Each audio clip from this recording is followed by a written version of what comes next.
और मान लीजिए अगर आप इसमें से कुछ हटाना चाहते हैं या कुछ ऐड करना चाहते हैं तो वो आप यहाँ पे एरो पे क्लिक करके यहाँ से जिन भी चीजों को आप ऐड करना चाहते हैं वो आप यहाँ से ऐड कर सकते हैं। जैसे मान लीजिए मैंने न्यू वाला ऑप्शन ऐड कर दिया, फिर स्पेलिंग वाला ऑप्शन ऐड कर दिया, फिर उसके बाद हमने जो है मान लीजिए हमें हाइड करना है तो hide quick access tool bar पे जाएंगे तो अब आपको अपना क्विक एक्सेस टूल बार नजर नहीं आ रहा होगा और जब आप इसे वापस चाहते हैं तो आप वो भी कर सकते हैं। तो आइए अब हम देखते हैं कि कैसे आप अपनी वर्कबुक को अलग अलग व्यूज में देख सकते हैं।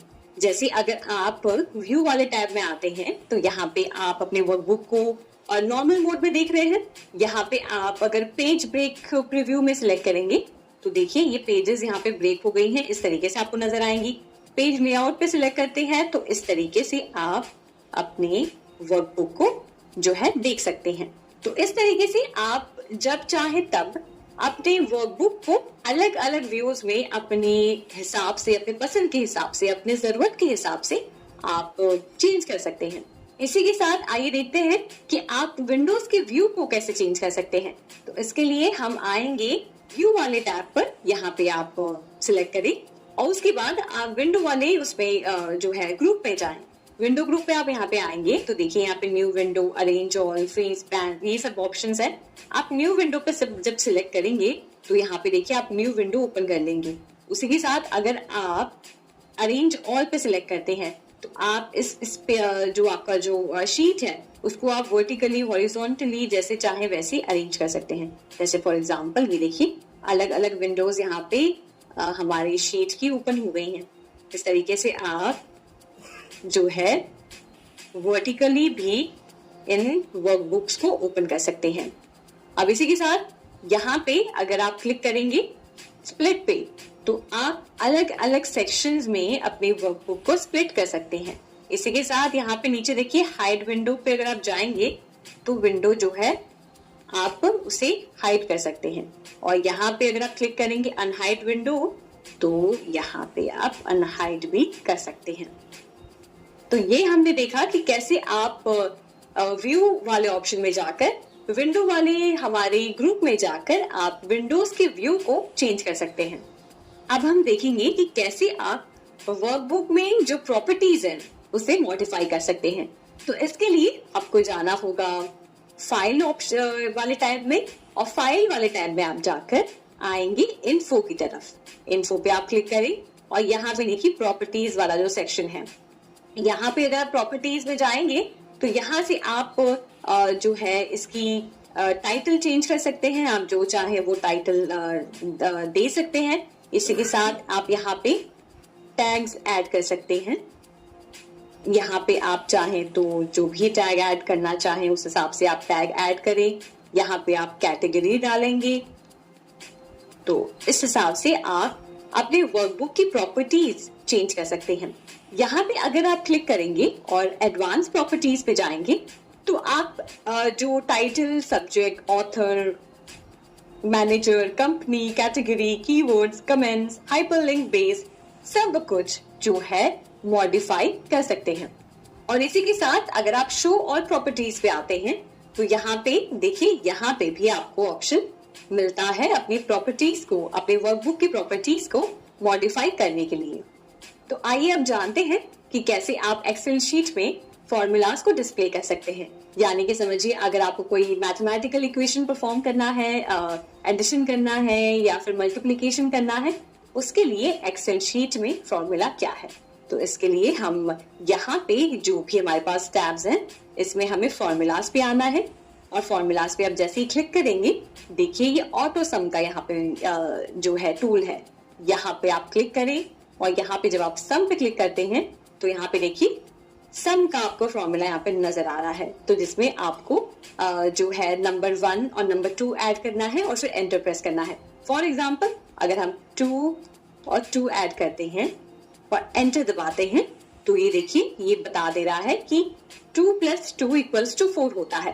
तो इसी तरीके से आप जैसे जैसे इस फॉर्मूला में नंबर्स को इंसर्ट करते जाएंगे उस तरीके से आप इस जो है आप एडिशन आसानी से कर सकते हैं। अब ये तो हमने देखा कि कैसे आप फॉर्मूलाज को देख सकते हैं। अब आइए जानते हैं बैक स्टेज व्यू के बारे में। यानी कि आपका जो एक्सेल शीट है उसके पीछे एक बैक स्टेज व्यू होता है जो आपको कई सारे फीचर्स प्रोवाइड करता है। आप यहाँ पे फाइल वाले टैब पर आते हैं, तो इस पर अगर आप क्लिक करेंगे तो देखिए यहाँ पे कई सारे ऑप्शंस मिलते हैं, जहाँ पे आप यहाँ से न्यू डॉक्यूमेंट प्रिपेयर कर सकते हैं। आप यहाँ से कोई फाइल ओपन कर सकते हैं जो ऑलरेडी एग्जिस्टिंग फाइल्स हैं उसमें से। इसमें यहाँ पे एडिशनल जो एप्लीकेशंस हैं या फीचर्स है वो आप यहाँ से जो है इंस्टॉल कर सकते हैं। यहाँ पे आप अपनी वर्कबुक की प्रॉपर्टीज जान सकते हैं या और भी ज्यादा इंफॉर्मेशन आप चाहते हैं तो वो आपको यहाँ पे डिटेल में मिलती है। यहाँ से आप सेव कर सकते हैं, यहाँ पे आप सेव एज कर सकते हैं, यहाँ से आप प्रिंट का ऑप्शन यूज कर सकते हैं, यहाँ से आप अपने वर्कबुक को शेयर कर सकते हैं, यहाँ से एक्सपोर्ट, पब्लिश, क्लोज और मोड में जाएंगे तो लाइसेंस अपडेट करने का जो ऑप्शन है, फीडबैक और भी ऑप्शंस मिलते हैं। तो ये है हमारा बैक स्टेज व्यू जिसमें हमें हमारे एक्सेल शीट, हमारे वर्कबुक से रिलेटेड जो भी हमें चीजें करनी है वो हम यहाँ पे टास्क परफॉर्म कर सकते हैं।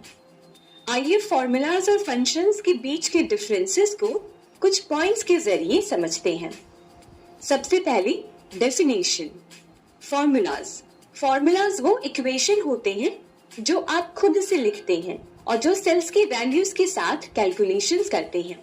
फंक्शंस एक्सेल में पहले से ही बने हुए होते हैं और स्पेसिफिक काम को आसानी से करने में मदद करते हैं। कंपोजिशन। फॉर्मूलाज आपको खुद से लिखने पड़ते हैं, जैसे equal to A1 plus B1। और वही फंक्शंस की बात करें तो फंक्शंस यूज करने के लिए आपको बस फंक्शन का नाम लिखना पड़ता है और उसके अंदर आर्ग्यूमेंट्स डालनी पड़ती है। अब देखते हैं तीसरा difference, ease of use. Formulas लिखना थोड़ा मुश्किल हो सकता है क्योंकि आपको सारी कैलकुलेशंस मैन्युअली एंटर करनी पड़ती है।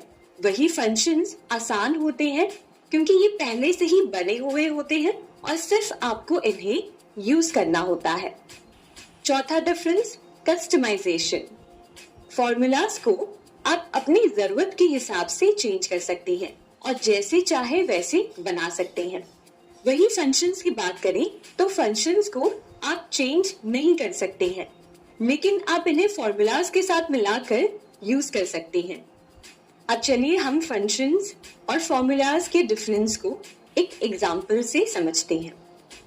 इस एक्सेल शीट में हम अगर अखिलेश और रुचि के मार्क्स को टोटल करना चाहते हैं तो अखिलेश के मार्क्स को टोटल करने के लिए हम फॉर्मूला का यूज करेंगे और रुचि के मार्क्स को टोटल करने के लिए हम फंक्शंस का यूज करेंगे। तो अखिलेश के मार्क्स पर आते हैं।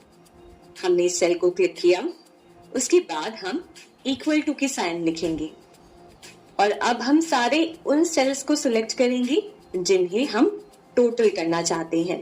तो सबसे पहले अकाउंटेंसी के मार्क्स और प्लस की साइन, इंग्लिश के मार्क्स प्लस की साइन। इस तरीके से हम सारी वैल्यूज को ऐड करते हुए सिलेक्ट करेंगे। हमने सारे वैल्यूज एंटर कर दिए हैं। अब हमें एंटर बटन दबाना है और ये आप देख सकते हैं कि अखिलेश के मार्क्स हमारे टोटल हो गए हैं। तो इसके लिए हमने फॉर्मूला का यूज किया। अब रुचि के मार्क्स को टोटल करने के लिए हम फंक्शन का यूज करेंगे। तो फंक्शन हम कैसे लिखेंगे? हम इक्वल टू की साइन लगाएंगे और फंक्शन का नाम लिखेंगे। तो हम सम करना चाहते हैं। हमने सम लिखा और उसके बाद यहाँ से हमें हमारे फंक्शन को सिलेक्ट करना है। तो हम यहाँ पर सम अप्लाई करना चाहते हैं। डबल क्लिक करेंगे और इसके बाद हमें हमारी आर्ग्यूमेंट एंटर करनी है। तो एंटर करने के लिए हम रुचि के इन सारे मार्क्स को सिलेक्ट कर लेंगे। हमने आर्ग्यूमेंट एंटर कर दी है। अब हमें बस एंटर बटन दबाना है और ये आप देख सकते हैं कि रुचि के मार्क्स यहाँ पर टोटल होकर आ गए हैं। ये आपने देखा कि कैसे फॉर्मूलाज और फंक्शंस काम करते हैं। एक्सेल में बैकस्टेज व्यू एक सेंट्रलाइज्ड इंटरफेस है जो फाइल टैब पे क्लिक करने पर